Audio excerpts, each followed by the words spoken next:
तनी डीजे के हो तनी डीजे के हो तनी डीजे के वॉल्यूम बढ़ाव कमरिया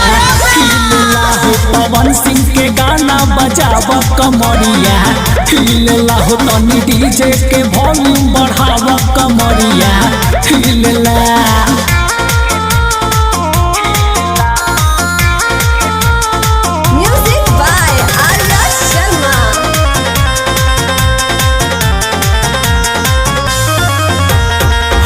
आज खुल के डीजे पर डांस हो सभे के हुना चटा मिलल बा चांस हो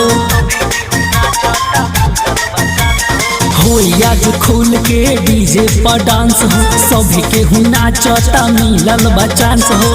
डोलेला डोलेला हिलला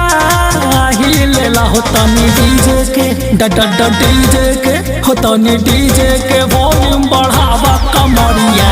हिलला हो खेसारी के गाना बजावा कमरिया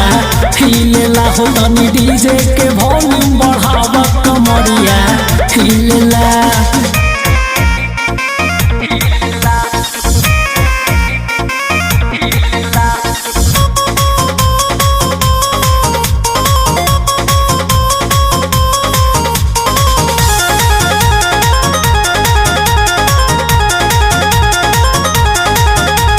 कमर हिली बीट पर बढ़ाव तनी बेस हो हुड़ी बाबा धनजी के कमरिया भइल रेस हो